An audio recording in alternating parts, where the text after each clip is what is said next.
प्रभु यीशु मसीह के मधुर नाम में आप सबको जय मसीह की। और एक बार फिर से मैं आपके सामने परमेश्वर के वचन को लेकर उपस्थित हुआ हूँ। और मैं परमेश्वर का धन्यवाद करता हूँ कि उसने मुझको यह सौभाग्य दिया कि परमेश्वर के वचन को आज फिर से आपके साथ बांट सकूं। इसके लिए मैं परमेश्वर का धन्यवाद करता हूँ। आइए हम सब प्रार्थना करें। प्रभु यीशु मसीह, हम आपका धन्यवाद देते हैं इस सुंदर समय के लिए और वक्त के लिए जो आपने हमें दिया है कि हम प्रभु इस माध्यम से एक दूसरे के बात को सुन सकते हैं, बोल सकते हैं, कह सकते हैं। प्रभु यीशु मसीह, हम प्रार्थना विनती करते हैं जब हम आपके वचन की ओर मनन करते हैं, ध्यान करते हैं, प्रभु आप हम सबकी सहायता कीजिए पवित्र आत्मा, ताकि हम आपके वचन को समझें और अपने जीवन में उसके लाभ को प्राप्त करें और आपकी संगति में आगे बढ़ें। धन्यवाद प्रभु यीशु मसीह, प्रार्थना विनती सुनने के लिए यीशु मसीह के नाम से मांगते हैं, आमीन। परमेश्वर के वचन में लिखा हुआ है, परमेश्वर का वचन भजन संहिता उसके 90 अध्याय और उसके 12वें पद में कहता है कि परमेश्वर मुझे बुद्धि दे, मुझे समझ दे कि मैं अपने जीवन के दिन को गिन सकूं, अपने जीवन के बारे में समझ सकूं। हमको अपने दिन गिनने की समझ दे कि हम बुद्धिमान हो जाएं। यहाँ पर हम दो बातों को देखते हैं कि परमेश्वर का वचन यहाँ पर कहता है कि हमको अपने दिन गिनने की समझ दे, मतलब हमें अपने जीवन के बारे में सोचने में तू सहायता मदद कर। हमारा जीवन इस संसार में कैसा है, हम इस संसार में किस प्रकार का जीवन जी रहे हैं, और दूसरी बात कि हम बुद्धिमान हो जाएं, हम परमेश्वर की बुद्धि को प्राप्त करके बुद्धिमान हो जाए। भजनकार यहाँ पर क्या कहना चाहता है? इस वचन में हम दो बातों की ओर को देख सकते हैं। पहली बात, अपने दिन, अपने जीवन के बारे में परमेश्वर हमसे क्या चाहता है। दूसरी बात कि हम बुद्धिमान हो जाएं, बुद्धि को प्राप्त करें, बुद्धिमानी से चलें, हमारे अंदर परमेश्वर की बुद्धि पाई जाए, क्योंकि परमेश्वर संसार के ज्ञान और बुद्धि को मूर्खता ठहराता है। परमेश्वर का वचन कहता है कि अगर हमारे अंदर संसार का ज्ञान भरा हुआ है, संसार की बुद्धि भरी हुई है, लेकिन उन बुद्धि और ज्ञान को परमेश्वर मूर्खता ठहराता है, क्योंकि परमेश्वर संसार के ज्ञान और बुद्धि को मूर्खता ठहराता है। उसने ज्ञान को मानो लज्जित किया है, ज्ञानवानों को लज्जित किया है। उसने जो बहुत बुद्धिमान है उनको परमेश्वर का वचन जो है वो लज्जित करता है। क्यों? क्योंकि परमेश्वर का वचन कहता है कि संसार का ज्ञान जो है हम मनुष्यों के अंदर घमंड को उत्पन्न करता है, हमारे अंदर घमंड लाता है। बहुत सारे ऐसे हैं जो अपने बुद्धि पर, अपने ज्ञान पर, अपने उन सारी बातों पर जो वो अच्छी तरह समझते हैं, घमंड उत्पन्न करते हैं। और आगे परमेश्वर का वचन कहता है, अगर हम इस संसार में अपने आप को बहुत ज्ञानवान समझते हैं, चाहे वो किसी भी क्षेत्र में हो, चाहे वो किसी भी क्षेत्र में हमारा ज्ञान हो, धार्मिक क्षेत्र में हम समझते हैं कि हम बहुत परमेश्वर के वचन को जानते हैं, परमेश्वर के वचन को समझ सकते हैं, परमेश्वर के वचन को जो भी टॉपिक हो हम उसमें बातचीत कर सकते हैं, तो ये सारी बातें हमारे अंदर जो है वो घमंड को उत्पन्न करती है। सांसारिक क्षेत्र में तो हम मूर्ख हैं परमेश्वर की दृष्टि में, क्योंकि संसार का ज्ञान जो है वो परमेश्वर का वचन कहता है कि घमंड उत्पन्न करता है। परंतु परमेश्वर का ज्ञान, बुद्धि मनुष्य को नम्र बनाती है। परमेश्वर का ज्ञान जब हम प्राप्त करते हैं, परमेश्वर का ज्ञान जब हमारे अंदर आता है, तो परमेश्वर का ज्ञान हमको नम्रता देता है, हमको परमेश्वर की बुद्धि देता है, हमें परमेश्वर की अधीनता में रहना सिखाता है। परमेश्वर की बुद्धि, परमेश्वर का ज्ञान हमें परमेश्वर के साथ कैसे चलना चाहिए, इस बात को हमें समझाता है। बाइबल में जीवन के बारे में क्या कहा गया है? बाइबल मनुष्य के जीवन के बारे में जो है वो क्या कहती है? पहली बात कहती है, क्योंकि मेरे दिन धुएं की नाई उड़े जाते हैं। हम मनुष्यों का जीवन जो है, अगर आप ध्यान दीजिए तो वो धुएं की नाई उड़ा जा रहा है। मेरी आयु ढलती हुई छाया के समान है। मेरी आयु जो है वो ढल रही है। जैसे कि दिन दोपहरी और जल्दी से शाम आ जाती है और छाया आने लगती है और धूप ढल जाती है, उसी प्रकार से हमारा और आपका जीवन जो है वो ढलती हुई छाया के समान है।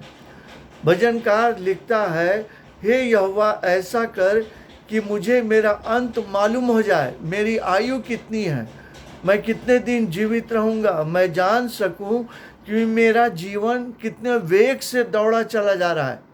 कभी कभी हम इस संसार में इस प्रकार से जीवन व्यतीत करते हैं, लगता है कि हम बहुत अनंत काल तक इस संसार में जिएंगे।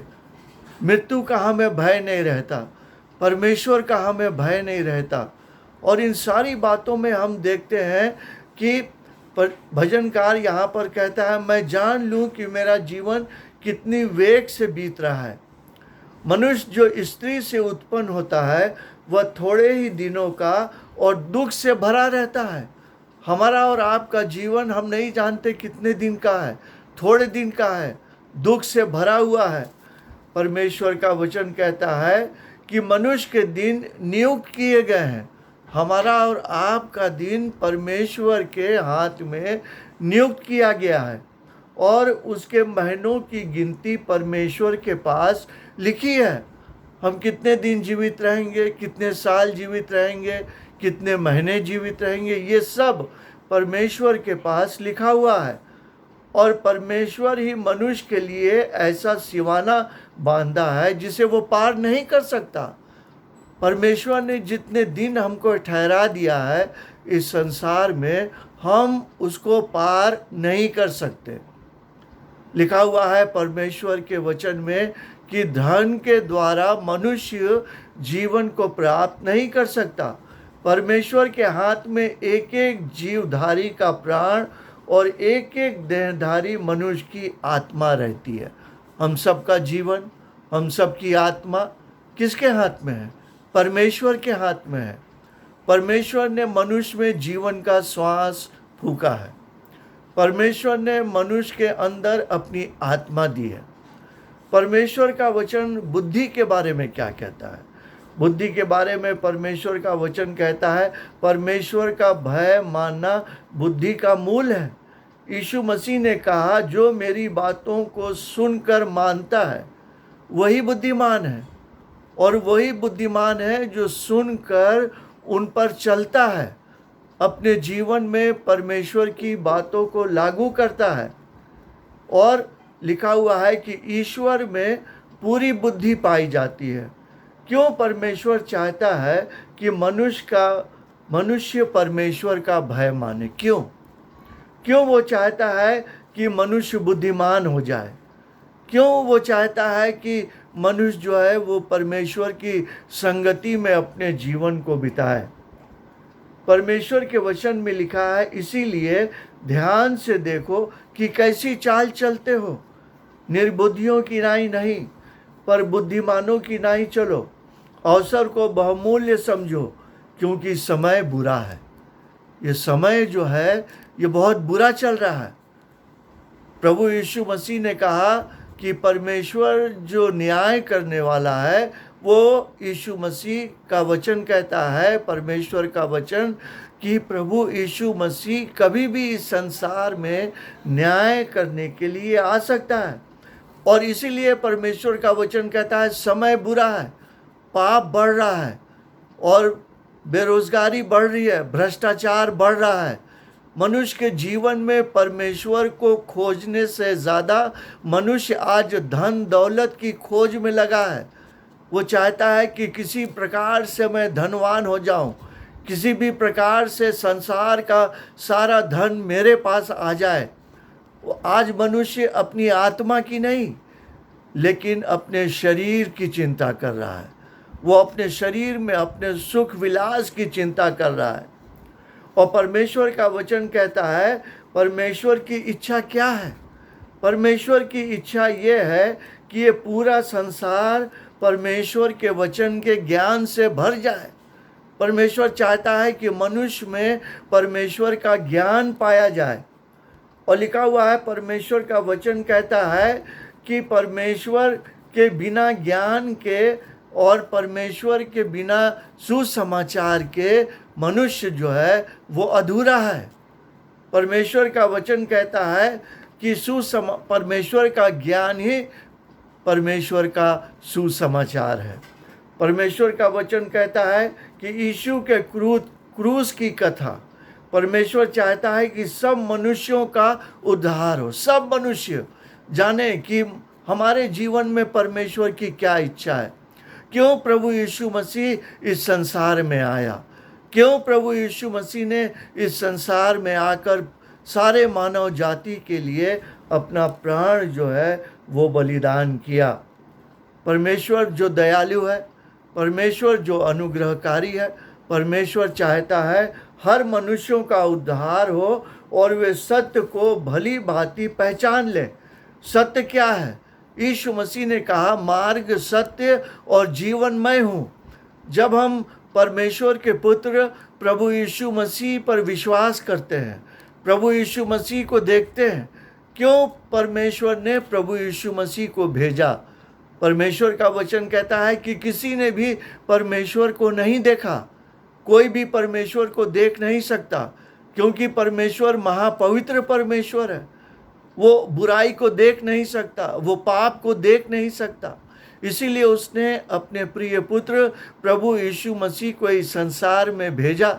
और प्रभु यीशु मसीह ने कहा, जिसने मुझे देखा है उसने पिता को देखा है, जिसने मुझे देखा है उसने परमेश्वर पिता को देखा है। जब हम प्रभु यीशु मसीह के देखते हैं, प्रभु यीशु मसीह के वचन को पढ़ते हैं, प्रभु यीशु मसीह को हम अपने जीवन में आमंत्रित करते हैं, हम परमेश्वर को अपने जीवन में जो है वो आमंत्रित जो है वो करते हैं।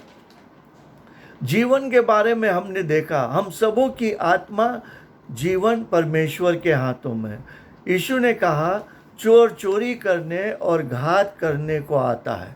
चोर चोरी करने के लिए आता है, घात करने के लिए आता है, आपको नाश करने के लिए आता है। शैतान भी इसीलिए इस दुनिया में आया कि मनुष्य जाति को घात करे, मनुष्य जाति को नाश करे, मनुष्य जाति की जो परमेश्वर से संगति है उसको अलग कर दे।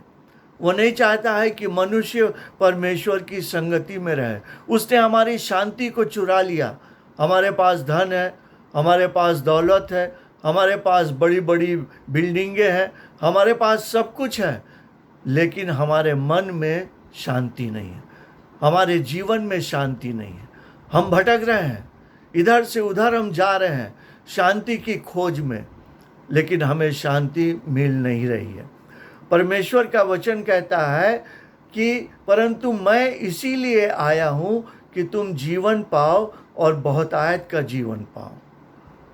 ये कौन सा जीवन? ये अनंत जीवन, अनंत काल का जीवन जो हमें प्रभु यीशु मसीह में मिलता है। यीशु ने कहा, मैं तुमसे सच सच कहता हूँ, जो मेरा वचन सुनकर मेरे भेजने वाले की प्रतीति करता है, अनंत जीवन उसका है और उस पर दंड की आज्ञा नहीं होती, परंतु वह मृत्यु से पार होकर जीवन में प्रवेश कर चुका है। हमें मृत्यु से पार होकर एक अनंत जीवन देने के लिए परमेश्वर आमंत्रित करता है। यीशु मसीह ने कहा, हे सब थके मांदे और बोझ से दबे लोगों, मेरे पास आओ, मैं तुमको विश्राम दूंगा। हमें शांति देने के लिए, हमें विश्राम देने के लिए, हमें आराम देने के लिए प्रभु यीशु मसीह आमंत्रित करता है। परमेश्वर हमें अपनी बुद्धि और अनंत जीवन देना चाहता है। क्या हम परमेश्वरीय जीवन और उस बुद्धि को प्राप्त करना चाहते हैं? हम चाहते हैं कि हमारे पाप, हमारे गुनाह प्रभु यीशु मसीह ने जो कलवरी क्रूस पर लहू बहाया, उसके द्वारा हमारे पाप और गुनाह क्षमा किए जाएं।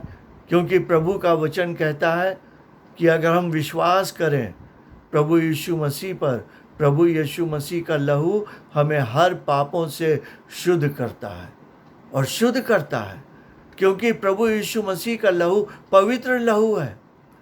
जिन्होंने प्रभु यीशु मसीह को क्रूस पर चढ़ाया, उन्होंने कहा हम इसमें कोई भी दोष नहीं पाते हैं, कोई भी दोष। प्रभु यीशु मसीह ने इस संसार में पवित्र जीवन बिताया। वो गाली सुनकर गाली नहीं देता था। उसने कभी भी किसी के साथ बुरा व्यवहार नहीं किया। वो नम्र बन गया, वो दीन बन गया। वो इतना आज्ञाकारी रहा अपने पिता परमेश्वर का कि उसने मृत्यु सह ली, क्रूस की मृत्यु सह ली। अगर हम जीवन प्राप्त करना चाहते हैं तो अभी ये मौका है, अभी ये समय है। अगर आप चाहते हैं अनंत जीवन पाने के लिए, पापों की क्षमा के लिए, उद्धार के लिए, कि आपके पाप इसी जीवन में, इसी संसार में क्षमा कर दिए जाएं, आपको कोई भी रीति रिवाज करने की ज़रूरत नहीं है। आपको सिर्फ परमेश्वर के वचन पर, परमेश्वर ने जो प्रभु यीशु मसीह के द्वारा क्रूस पर काम किया, उस पर विश्वास करने की ज़रूरत है।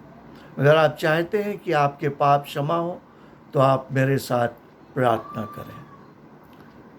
हे यीशु, मैं आपको प्रभु जानकर अंगीकार करता हूँ और मन से मैं विश्वास करता हूँ कि परमेश्वर ने आपको मरे हुए में से जिलाया। आमीन। लिखा हुआ है, धार्मिकता के लिए मन से विश्वास किया जाता है और उद्धार के लिए मुंह से अंगीकार किया जाता है। जब आपने अपने मुंह से अंगीकार किया कि यीशु मसीह, मैं आप पर प्रभु जानकर विश्वास करता हूँ, मेरे पाप को क्षमा कीजिए, प्रभु यीशु मसीह आपके पाप को क्षमा करेगा। जब आपने अपने मुंह से अंगीकार किया कि प्रभु यीशु मसीह परमेश्वर है, तो आज से प्रभु यीशु मसीह आपके जीवन का प्रभु, आपके जीवन का परमेश्वर बनना चाहता है। वो चाहता है आपके जीवन का हर पल, आपके जीवन का हर क्षण वो परमेश्वर अपने हाथों में लेना चाहता है। और वो चाहता है आपको पूरी तरह से अपना बेटा और बेटी बनाने के लिए। धन्यवाद, आपने ये थोड़ा समय दिया परमेश्वर के वचन को सुनने के लिए। सो प्रभु यीशु मसीह आप सबको आशीष दे, आप सबको जय मसीह की।